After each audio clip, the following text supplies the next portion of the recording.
Bonjour et bienvenue pour cette Ignite Talk parcours croisé pour passer de la documentation à l'information documentée présentée par Biznet Vincent Yacolard.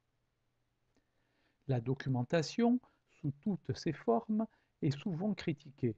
Certains y trouvent aussi des avantages, le monde moderne lui imposant de toute façon certaines caractéristiques.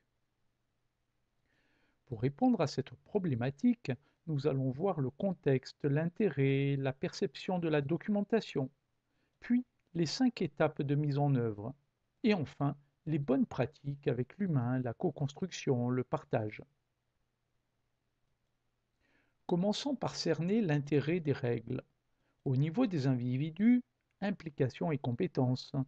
Pour les produits, une garantie de qualité. Pour maximiser les résultats et pour créer une dynamique collective. Les règles permettent de maîtriser la tenue des objectifs et contraintes métiers de toute activité. Cette maîtrise est garantie par des documents, mais pas que. S'ajoute l'intérêt des acteurs à renforcer les règles.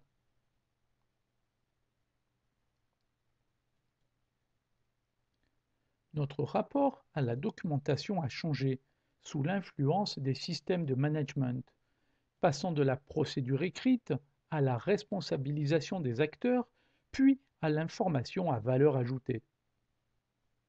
Mais aussi sous l'influence des nouveaux usages, plus numériques, plus simples, une information accessible partout, toujours, à tous, immédiate et personnalisée. Une information qui ne doit pas être compliquée ni complexe, au contraire très simple, sans pour autant être simpliste, comme l'évoquent scientifiques et investisseurs. Passons à la mise en œuvre.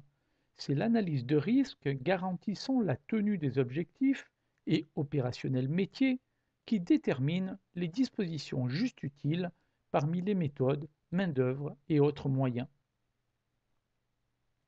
Quant à l'accessibilité, elle doit favoriser la proximité, la facilité, la personnalisation et la compatibilité aux contraintes d'utilisation, et ce, afin de répondre aux usages des acteurs concernés.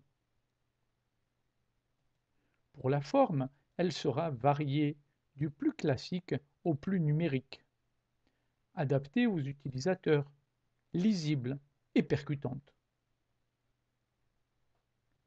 La maîtrise est alors importante.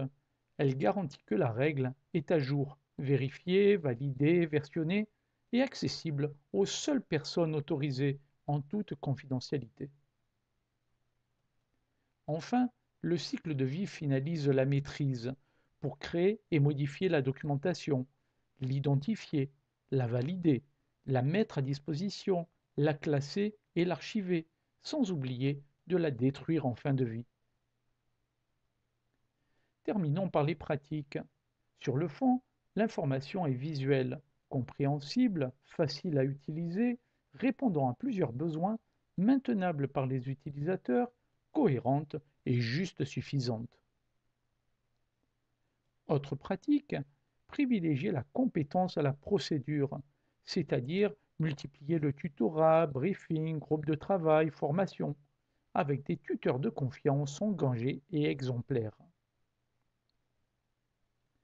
Concernant la construction de la règle, elle peut être individuelle, collégiale ou collective. Si la décision est utilement individuelle, ce qui la précède et qui la suit est irrémédiablement collégial ou collectif. Et attention, une seule règle sous une seule forme. On évitera de juxtaposer méthode, moyens, main-d'œuvre, papier et numérique, affichage et réseau.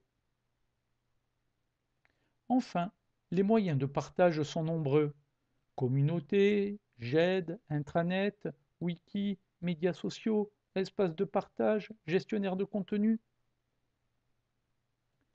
En synthèse, la documentation reste utile si elle est disponible, s'il n'y a pas d'autres moyens de maîtrise et si elle répond à des critères de performance. 5 étapes permettent d'y parvenir. L'humain y reste la priorité. Nous voici au terme de cette Ignite Talk sur l'information documentée dans les systèmes de management. Merci de votre attention et participation. Si vous avez des questions, commentez, chattez et à bientôt sur les lignes de parcours croisés.